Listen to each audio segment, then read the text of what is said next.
Welcome to Behavior Guidance Part 1.1. This course will be broken up into 3 sections with subsections. Our first main section will be focusing on what is behavior guidance. We'll then move into why do children misbehave, and we'll wrap up with how do we promote functional behaviors. So to start, let's discuss what is behavior guidance. Behavior guidance is the process of establishing and maintaining responsible, productive, and cooperative behavior in children, according to Miller 2016, through the use of external control with the goal of eventual internal control, while keeping the children's current age and stage of development in mind. That's a mouthful, so let's break it down. Behavior guidance, first and foremost, is a process. That means that it is ongoing. Behavior guidance is not a one and done thing. We have to repeat ourselves, we have to go over things several times, and we have to provide guidance more than once. As we're going through this process, we are first establishing, creating the foundation of behavior guidance. And then over time, maintaining, tweaking, refining, upkeeping our children's behavior of being responsible, productive, and cooperative. We do this through external control, meaning that at least initially, we as the adults are providing the guidance to our children, with the goal of eventually our children internalizing what we have taught them and no longer needing us as the enforcer or as the guidance. Some things that we use in after school include various reward systems such as behavior clip charts. Whenever we're providing guidance, we want to make sure that we are keeping the child's current age and stage of development in mind. Basically, this means you're going to work with the kinder different than you'll work with a 5th grader, different than you will work with an 8th grader.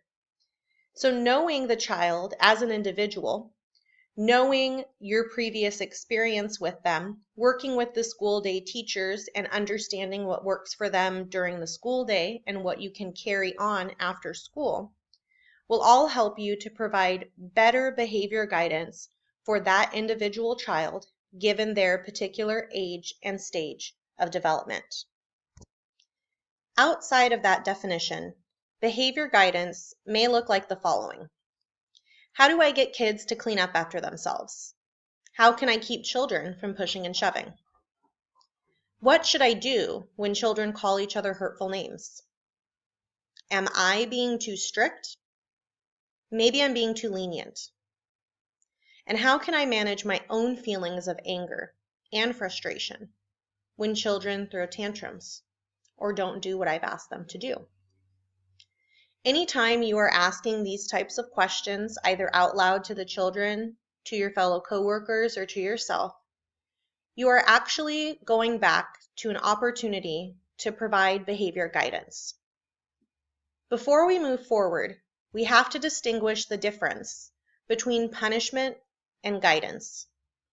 All of those same questions from the previous slide present the opportunity to enter or react with punishment as opposed to guidance. So what is the difference? Punishment is used to bully, to coerce, or manipulate children into behaving the way that we want them to behave. Behavior guidance, on the other hand, still has the outcome of having children behave the way we want them to behave, responsible, cooperative. However, behavior guidance is not going to be mean-spirited. An example of punishment can be seen in "Don't you dare touch that cake.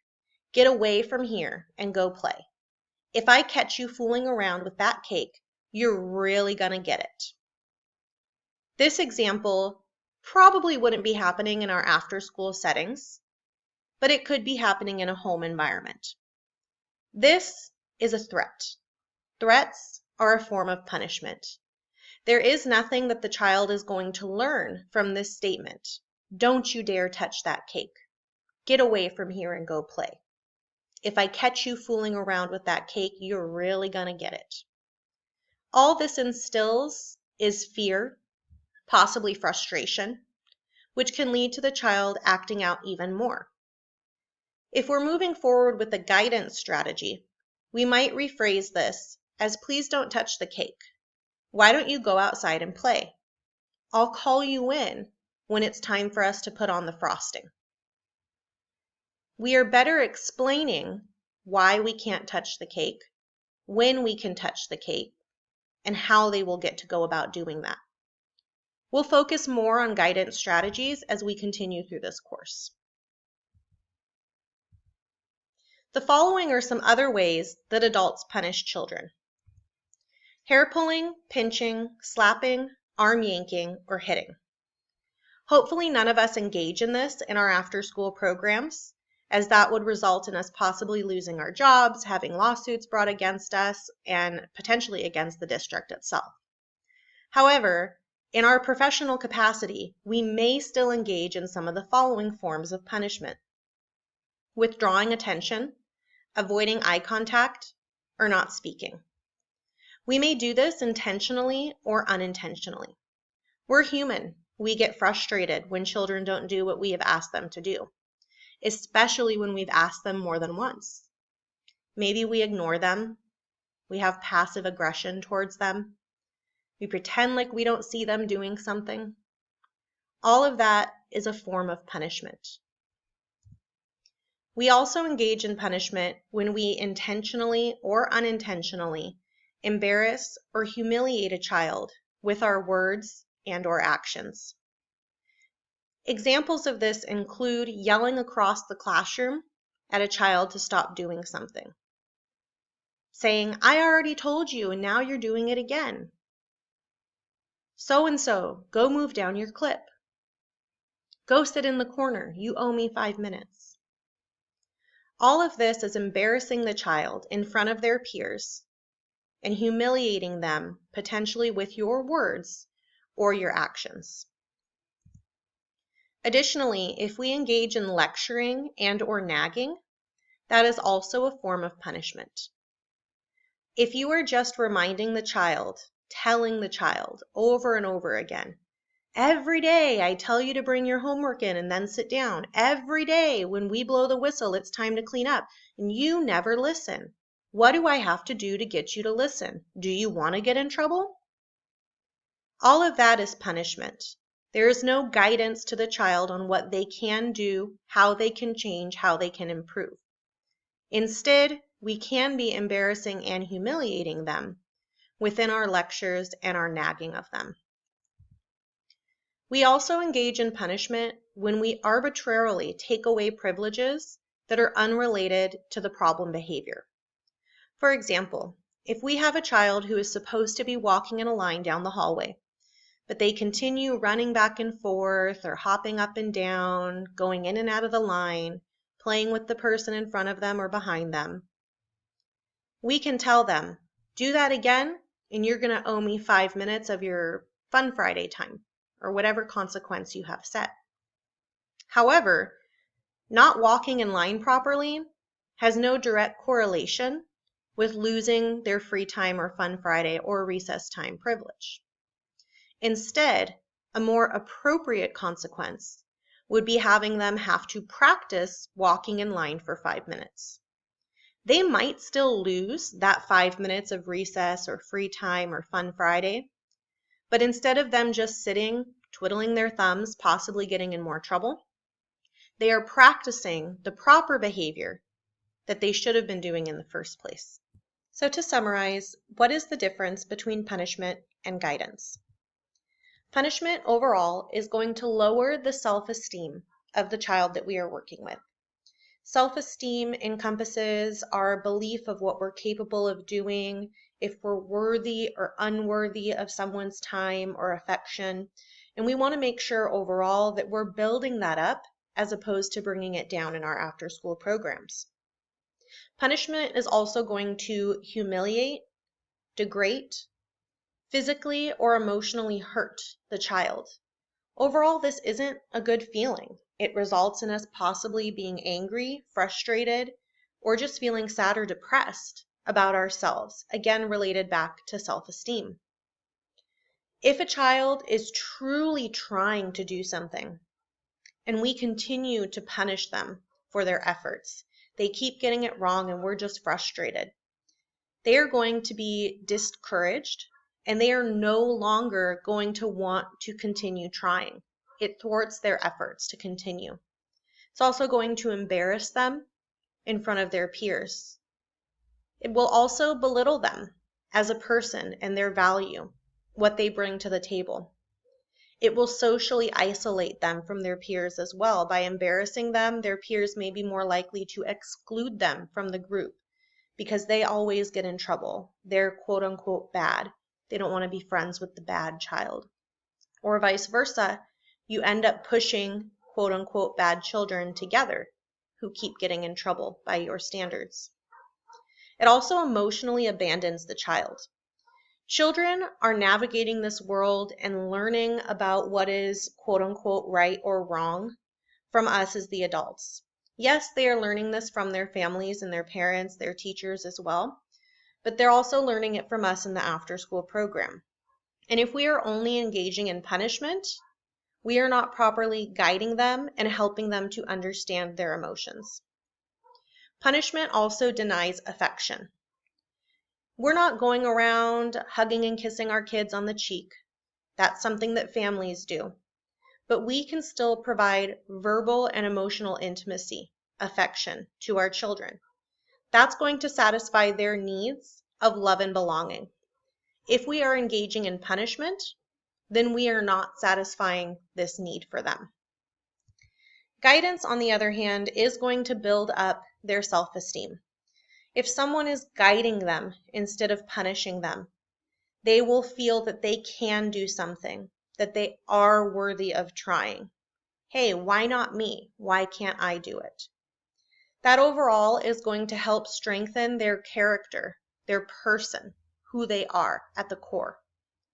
It's going to allow them to build respect not only for themselves, but also for others. When we provide guidance in the after-school program, we are potentially healing any emotional hurts that have been created by others before us. We then give children hope that things can be different, that they can be different. When we provide guidance, we are modeling to children, setting the example on how to cope with frustrations. It's okay to be honest with the children, and we'll talk more about strategies later. But it's okay to tell them you as the adult are frustrated. You as their leader are having an off day. You know, there's stuff going on at home and I just don't feel myself right now. It's okay to level with them. That's going to teach them that things are not always going to go their way as well. But they have to learn how to handle that in appropriate and socially acceptable ways.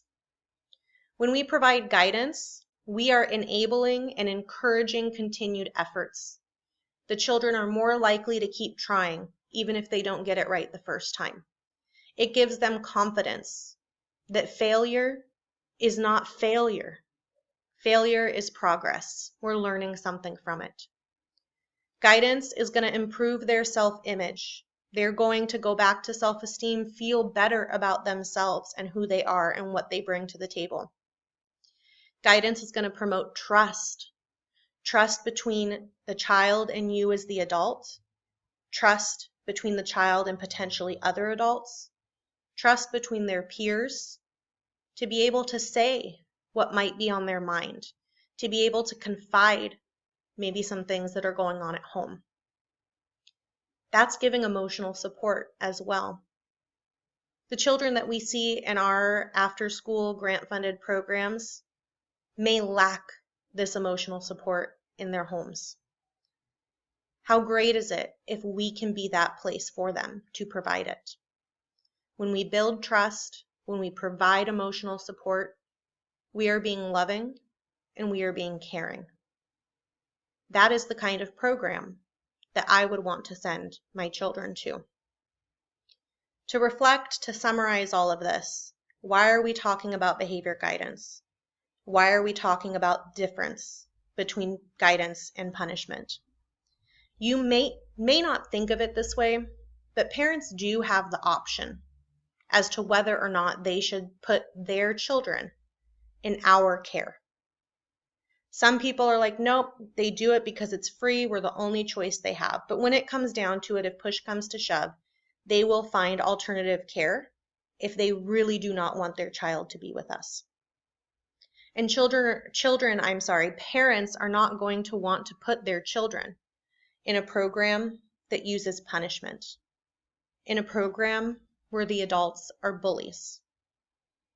If they do continue to have their child in the program, they probably will take actions to have staff members or the program itself reviewed at the district level. And I would encourage them to do so if they ever feel that any of our staff are engaging in punishment over guidance. We are potentially one of the greatest factors of good, of encouragement, of hope to these children. And we can do that by providing guidance over punishment. As we continue in this course, we will move forward talking about how to promote functional behaviors and specific guidance strategies.